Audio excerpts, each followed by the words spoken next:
Looking back at the first 100 days in office, Prime Minister Dr. Terence Drew of the St. Kitts Nevis Labour Party-led administration said the country remained committed to its international relations and diplomacy obligations. Sworn into office in August of 2022, the administration entered a phase requiring substantial overseas travel involving multiple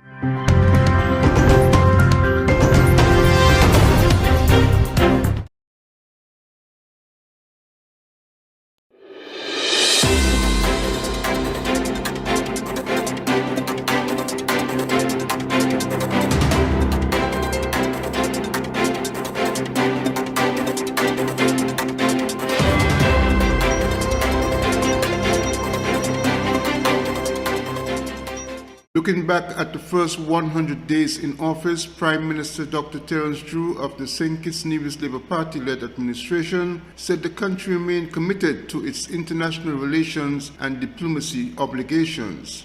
Sworn into office in August of 2022, the administration entered a phase requiring substantial overseas travel involving multiple ministers of the new government. Speaking on ZIZ Radio and Television, the national broadcasting asset, the Prime Minister expressed the view that there were obligations to international relations. We remained committed to diplomacy and international relations during our first 100 days. We had my first official state visit to Taiwan, sponsored by the Republic of China Taiwan, which included members of the opposition in the National Assembly and Nevis Island administration for the first time in our nation's history. Attendance and participation at the United Nations General Assembly, the 72nd meeting of the OECS Authority in Montserrat, and the Afro-Caribbean Trade and Investment Forum, amongst others. St. Kitts and Nevis's first pavilion and first ever joint SKN Youth delegation at the Global Climate Change Conference, COP27 in Egypt. My dear citizens and residents, your government is indeed working. My fellow cabinet colleagues and I have been working tirelessly. We have been attending key regional and international meetings where we are building and strengthening bonds of friendship and partnership to improve the well-being of our people. We have been engaging our local ministerial staff and community organizations to gain an even better understanding of the critical needs of our people and the mechanisms we should employ to solve their problems. Some persons have criticized the new government for what they believe is an extreme amount of traveling when the country was in a fiscal deficit situation. Glenn Batt reporting for SK Newsline. As local elections are imminent on Nevis, the Nevis Reformation Party (NRP) is calling for reforms at the electoral office. The party hosted a protest march on Friday through the streets of Charlestown, culminating in front of the electoral office on Chapel Street, to voice their concerns and to speak on other matters affecting the island. Patricia Bartlett, the NRP candidate for Nevis 2, while speaking on the party's weekly radio show, Your Voice with the NRP on Vaughan Radio Monday, addressed some of the issues talked about at Friday's march. As it relates to how the office is being manned, I have never been comfortable with having anyone who is aligned with any party, whether it is CCM or NRP, sitting in the seat. I think that office, but we're talking about for now, how we're going to get it fixed right now, that is not my problem. They're going to have to fix it. If they intended to fix it, they had ample time to fix it. We are talking about an election in August 5th, since August 5th. And I think everyone knew at that point in time that there's an election due in Nevis within less than a year. So I think that should have been given priority. And I don't think that it is a coincidence that it has not been given priority. Leader of the NRP, Janice Daniel Hodge, while on a Freedom Radio interview last week, also spoke about issues with the electoral office, which prompted Friday's protest.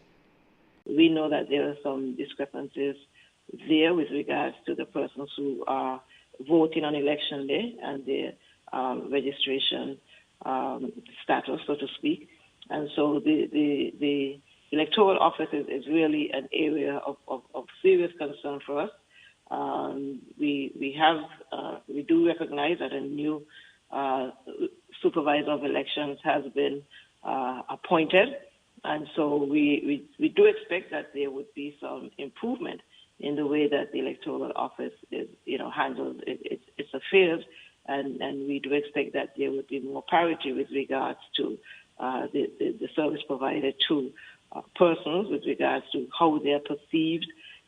If they're perceived to be voting for NRP, the way that they're treated in the electoral office is far different from the way that they're treated if they're perceived to be voting for CCM. Incidentally, Mr. Oakland Peets, the new supervisor of elections for St. Kitts and Nevis, made his first official visit to Nevis on Friday, November 11th, the same day as the NRP protest. According to the new supervisor of elections, who assumed the position on November 1st, though he has hit the ground running since, his visit to Nevis is in preparation for the impending local elections on the island. A press release said Mr. Peets met with all members of each political party, returning officers, the registration officers, and worked out issues which have been challenging in the past. He said, quote, "I have given them the assurance that I will do my utmost best to ensure that a level playing field is established as a point of departure for every single political party." It is true they have been reminiscing, they have been belly aching, particularly those in opposition, that they are at a disadvantage or they see themselves as being at a disadvantage. But I have allayed their fears because it is my intention to ensure that the principles of democracy are seen to come alive and to exist not only in the electoral office, but in the Federation of St. Christopher and Nevis, end quote. Elections are constitutionally due in Nevis within the first quarter of next year. I'm Andre Huey for SKN Newsline. The holiday season is approaching, and now is the time to get the message out about your business. SK Newsline introduces special advertising rates for the Christmas season with our Christmas specials. You can advertise on the SK Newsline Newscast or send special holiday greetings to the general public with our Christmas greetings on both SK Newsline and Voice of the Caribbean Radio at affordable prices. Call our marketing department for more information, 665-7496, or email advertising@sknnewsline.com. 'Tis the season to be jolly, so enjoy our Christmas specials at SK Newsline and Voice of the Caribbean Radio and promote your business the effective way this holiday season. Your vehicle is very important to you. That's why you should ensure it gets the best service and care possible only at IAS Diagnostic Center, located at Bird Rock behind the Life Fitness Center gym. Come to IAS Diagnostic Center for wheel alignment, rotor cutting, AC servicing, wheel balancing, oil filter change, diagnostic, tire repair and sale, tinting, and much more. With top-of-the-line equipment, come to IAS Diagnostic Center in Bird Rock. Opening hours Monday to Friday, 8 a.m. to 4 p.m. and Saturdays, 8 a.m. to 1 p.m. Call 767-4422, 662-4416, or 466-6708. IAS Diagnostic Center for quality care of your vehicle. The SKN Newsline website now offers you more news. Log on to www.sknnewsline.com for local, regional, and international news. You can also watch the latest newscast and keep abreast with news in sports, all from sknnewsline.com. That's www.sknnewsline.com. News at your fingertips. Nestled between evergreen mountains and the Caribbean Sea on the island of St. Kitts is the Mill House Guest House and Convention Center. With breathtaking views, a rugged, beautiful shoreline, and immaculate manicured gardens make this the perfect location for your holiday, event, or wedding. With a large convention center, apartments with balconies providing stunning views, and a secluded cottage for larger family groups or honeymooning couples looking for some privacy. We have something for everyone. Book your stay at www.millhouseskn.com or visit our Facebook page, the Mill House Guest House and Convention Center, an oasis of tranquility. It's the gospel event of the year. Tehillah Band presents G5's Go Party. Friday, November 18th, 7 p.m. The Church of God of Prophecy at Buckley's location. Featuring headline artists from St. Lucia, Emran Henry. Man, we are coming out. We are coming with the From the British Virgin Islands, Red White. Take it. From Queens to the Nevis.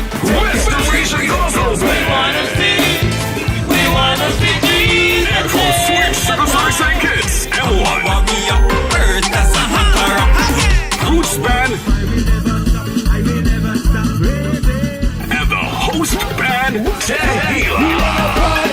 We pressing on, we going all over God. It's comedy, live music, prizes, games, and ministry. Get your early bird tickets now for only $40 until October 31st. Regular price for tickets, $50. Purchase tickets at Bev's Enterprises on 4th Street. On Nevis, call Yolanda de Castro at 663-7655. Tickets can also be purchased on JAD at events.jad.cash/G-Vibes. It's G-Vibes Glow Party, Friday, November 18th, 7 p.m. at the Church of God of Prophecy, Buckley's location. Come on out and let's turn nightlife into light life for Jesus Christ. Holy Ghost carrier, I'm a warrior. Earth as a conqueror, I'm a warrior. Roger Ver, the chief pioneer of Bitcoin Cash adoption around the world, said he believes Saturday's electronic cash conference held at the Royal St. Kitts Hotel will promote the use of Bitcoin Cash in St. Kitts and Nevis and the wider Caribbean. He told SK Newsline after the conference that it is now up to the politicians to make Bitcoin Cash legal tender to provide more payment options to consumers. What an amazing day here in the lovely island of St. Kitts. We heard not from one, but from two different jurisdictions about making Bitcoin Cash legal tender. We heard about entrepreneurs and business people who love the fact that they can use it in their businesses and don't have to deal with the banks. They don't have to wait in line at Western Union. It's faster, cheaper, and more reliable than the other options they have. And that's why we're seeing the spontaneous, natural adoption of it by businesses and individuals alike, because it works so incredibly well here in the Caribbean, spreading from St. Kitts to St. Martin to Antigua to Dominica and on and on and on. I think this conference really helped bring a bunch of people together and make them even more excited about Bitcoin Cash spreading here in the Caribbean. I think next we have to wait for the politicians to do their job and actually pass the legislation to officially make Bitcoin Cash legal tender here in St. Kitts. Not because it's being forced on anybody, but because people are naturally using it already anyhow, and they'll just be acknowledging what has already happened here in St. Kitts and in St. Martin and in Antigua and in more and more places across the Caribbean and the world. It seemed pretty clear that that's their intent, and so we'll see if they get over the finish line and how quickly they do. But like most politicians, I believe it once it happens. At the conference on Saturday, Prime Minister and Minister of Finance Dr. Terence Drew said that the government will be exploring the option of making Bitcoin Cash legal tender by March 2023, once all the necessary safeguards are guaranteed. Mr. Ver is hopeful this will be achieved and said efforts are being made to calm the fears of regulators. Actually, just earlier today, I agreed to have a meeting coming soon with the central bank, and I'll help guide them to help better understand how useful Bitcoin Cash is, and I think they'll really be excited about once they fully understand its abilities. I invite the regulators to try sending a wire transfer and then try sending Bitcoin Cash, and if they're still pushing against Bitcoin Cash, it's because they're shareholders in the bank. Meanwhile, Mr. Ver believes the growing use of Bitcoin Cash in St. Kitts and Nevis is encouraging. So I was one of my favorite restaurants here in St. Kitts is Shawarma King, and I was there the other day, and I was paid with Bitcoin Cash, of course, and I asked the girl, how often do people come here and pay with Bitcoin Cash? And she says, 5, 6, 7 times a day. So I think that's real usage, and I don't go there 5 or 6, 7 times a day. I go there a couple times a week. So there's clearly, and actually I have another good story. There's a Russian gentleman living here in St. Kitts. He was born Russian, that's not his fault, but now because of the world situation, all of his bank accounts, all of his credit cards, everything's been cut off, except for Bitcoin Cash, because it can't be cut off. And now he's living his entire life here in St. Kitts using Bitcoin Cash to pay for everything. Bitcoin Cash is a cryptocurrency that is a fork of Bitcoin, created in 2017. I'm Andre Huey for SKN Newsline. Activities continued today under the Global Entrepreneurship Week with the Youth in Business Forum held at the Marriott Resort. Just days ago, Samuel Duggins, Minister of Small Business and Entrepreneurship, declared the local activities open. Other planned activities include an agribusiness forum, a panel discussion, and a small business expo. Duggins indicated that the trust of the ministry was designed to encourage innovation, creativity, and growth of the small business sector. Ministry, and by extension the government, is committed to the continued development of the sector, as we fully understand that small businesses are not only the driver for growth, but also the lifeblood of the economy. Through the activities and support programs of the Small Business Development Center, we will continue to provide the necessary technical assistance, which is vital for growth and development of the sector. The government of St. Kitts and Nevis was strategic and deliberate in the formulation of the Ministry of Small Business and Entrepreneurship, with a view to ensuring that the necessary emphasis and resources are placed at the disposal of the ministry to facilitate such growth and development.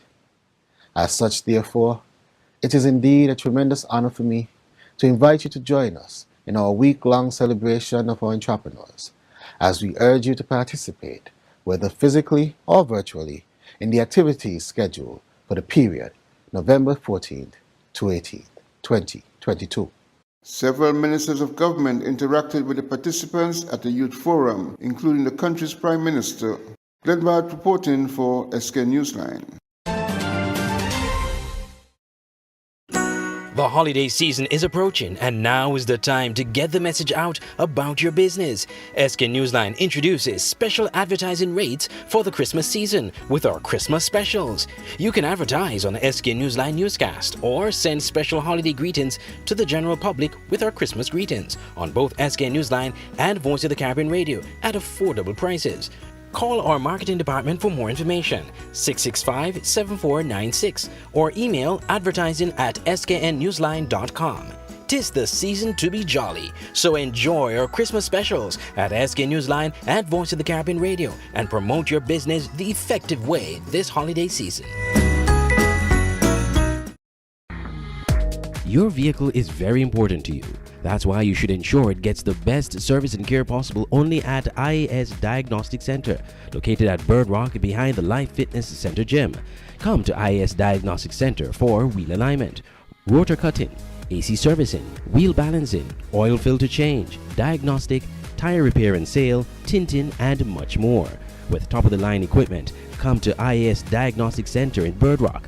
Opening hours Monday to Friday, 8 a.m. to 4 p.m. and Saturdays, 8 a.m. to 1 p.m. Call 767-4422, 662-4416, or 466-6708.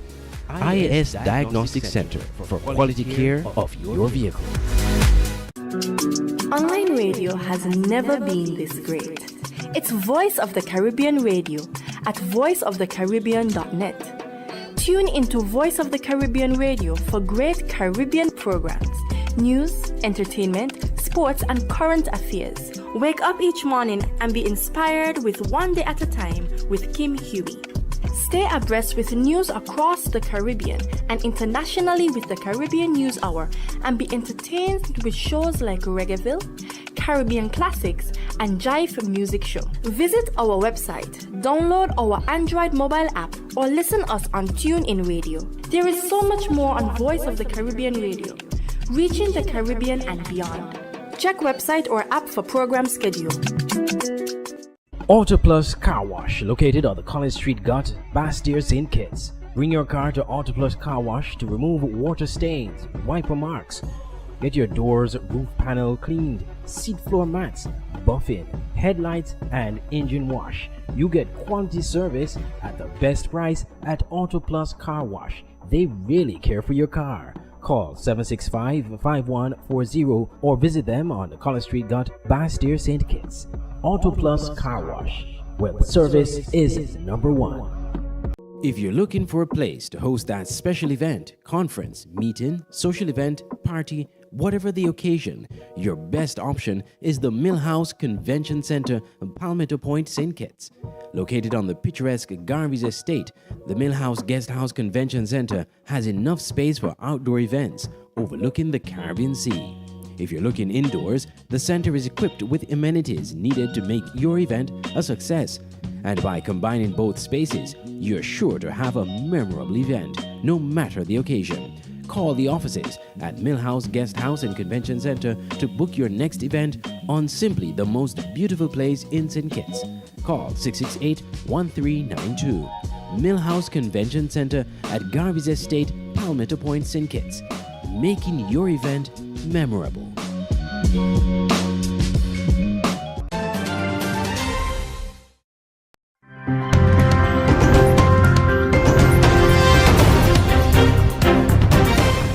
Student leaders and other representatives of the Kingston and St. Andrew Municipal Corporation, KCMC, are calling for solutions to thwart school violence and molly addiction. Speaking at the election of youth mayor and robing exercise held at the KCMC office, outgoing youth mayor Rajon Bennett says there is need for more public education to raise awareness among youth. We definitely need more public education campaigns, like a broadband of them, to drive home the message of, abstaining from the whole Molly promotion and violence in schools that we've seen to be very prominent. And new media can be a factor in that greatly, because that's how we reach the youth. And even through reaching them on that platform or through that forum, ensure that the tactic or the style in which you use is one that will allow them to watch and actually view it. Because creating it is one, but are they actually taking away the value from it? How are you bringing across the content? Are you using people who look like them? Are you using leaders who they can't probably relate to? Bennett stresses the need for the younger population in Jamaica to think proactively to rid negative behavior. I'm appealing as the outgoing youth mayor of Kingston and St. Andrew to not only the youth of Jamaica but the youth globally to think before you act, to ensure that you help another, especially if you see if you see that they're going down a wrong path and you know that it's not right. Don't support it. Do what's right, even when you're the only one out of the bunch that's promoting what is right, because it goes a far way, it could save a life. We see where violence is killing us each and every day. It's so hard to keep a track, and I would definitely encourage them to find positive outlets to advance themselves. Grateful for the privilege to serve, newly elected youth mayor for Kingston, Kijani Williams outlined several plans for his tenure. Our resolutions thus far include violence in schools. We're looking at drug abuse as well. You know that in recent times we've seen the usage of Molly in schools, so that's something we're looking towards addressing. Another resolution that is in the works is one to declare Parade a World Heritage Site, the entire area. So there is a resolution in the works as it relates to getting UNESCO to declare that. So that is some of the work that we're doing as a council. Nicola Brown, CVM Live.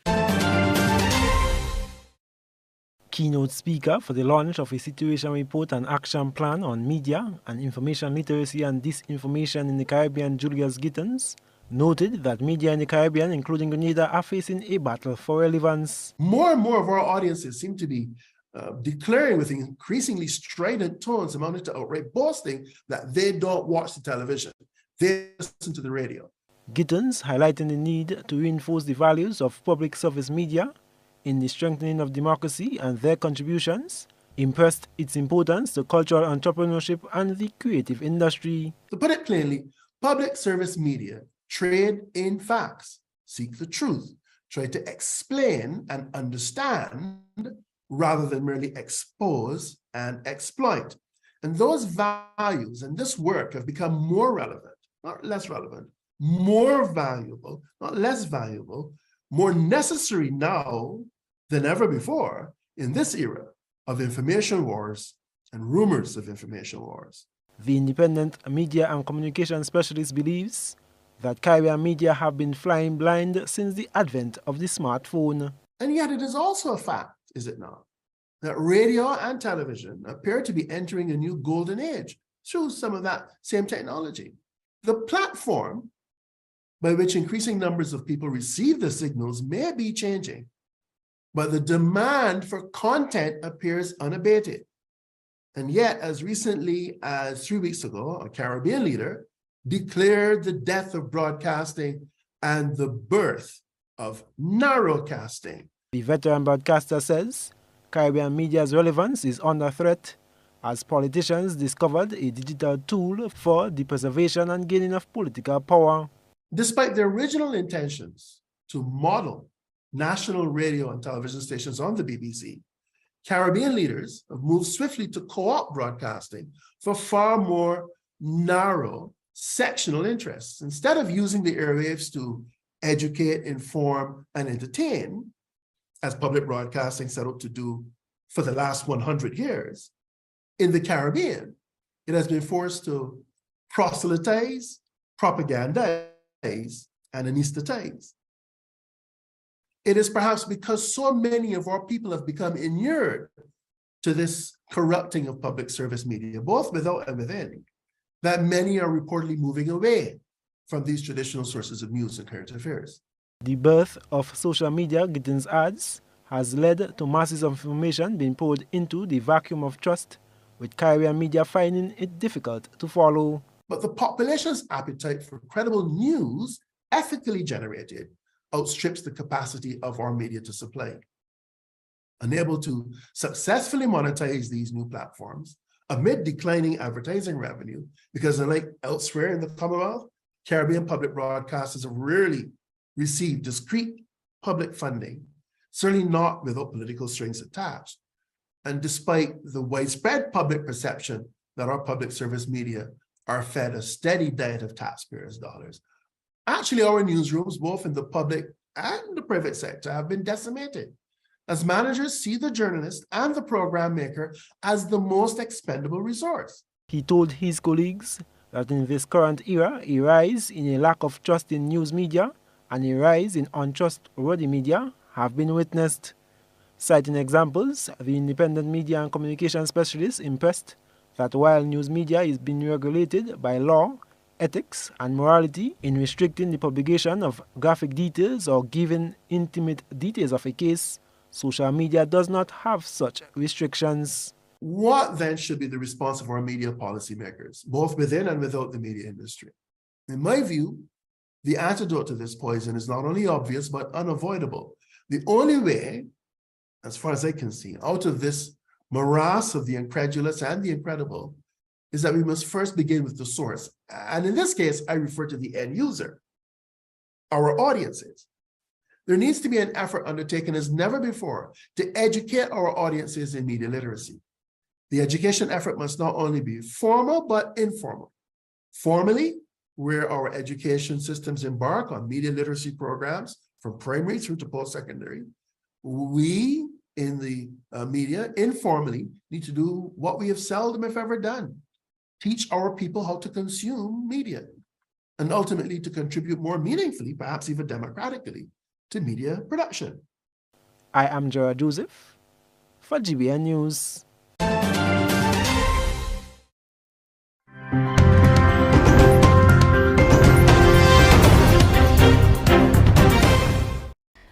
There are just days to go before the start of the World Cup in Qatar, but the build-up to the event has been blighted by safety concerns. Now, a BBC investigation has uncovered evidence that migrants working on infrastructure projects in the final months before the tournament have died or suffered abuse, despite assurances from the Qatari government that the situation would improve.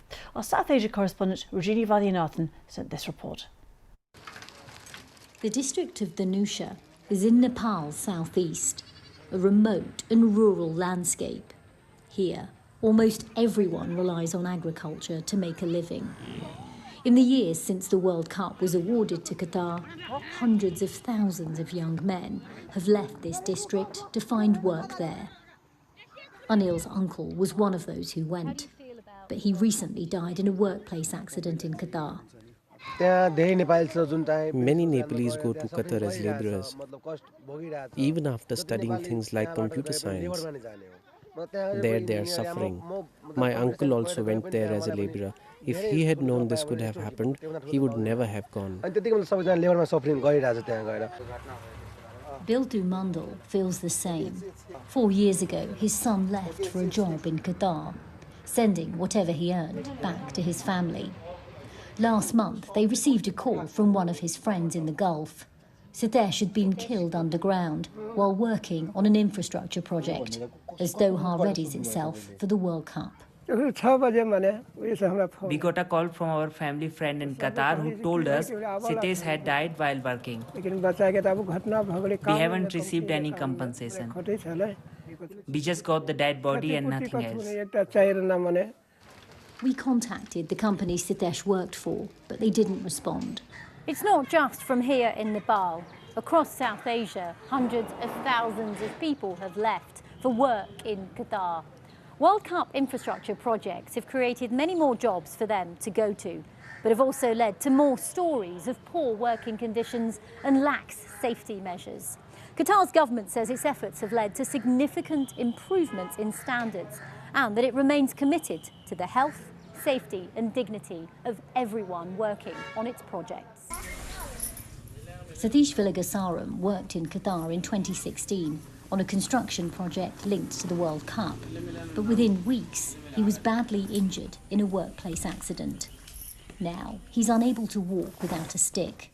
He says he's yet to receive a single penny in compensation, but was concerned about safety from day one. We had to go up and down in the man lift. I feared I would fall down while working at such great heights, or even die. The project Satish was working on told us they can't comment on individual cases, but that any incident that happens on their site is fully investigated. But for many in South Asia who left for Qatar from these areas, the opportunities the run-up to the World Cup offered turned into tragedy instead of triumph. Regina Vaidyanathan, BBC News.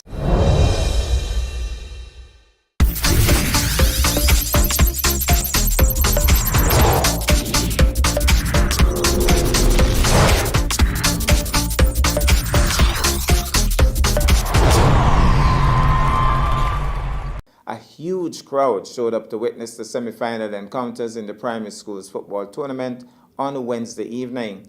There was no parking space left in the park, no parking space at Best Buy supermarket, nor cedar trees and areas in close proximity. In match 1, the Joycelyn Libel Primary School faced off with the Charlestown Primary School.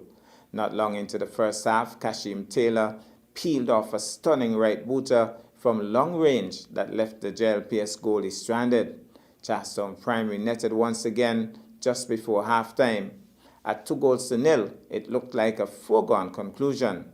Then early into the second half, one of the defenders for Charlestown erred, and the JLPS team easily netted a penalty. Shortly thereafter, the JLPS team breached the CPS defense and netted once again. Make that 2 goals all. Both teams gave it their all up to the final whistle, but the scores remained tied up at 2-2 when the final whistle was blown.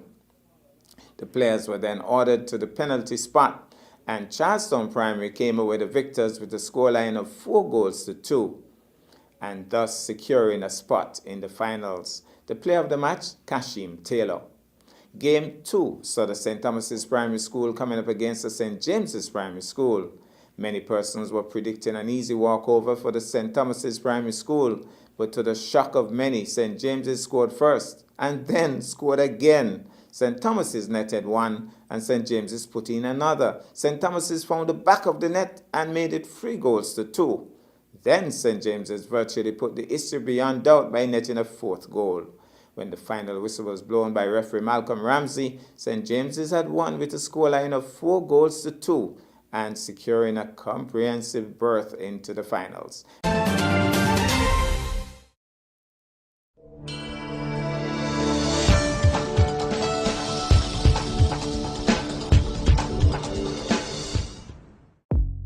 Welcome to the SKN Newsline Weather Report. I am Janil Boole. Here is a look at the forecast for St. Kitts and Nevis.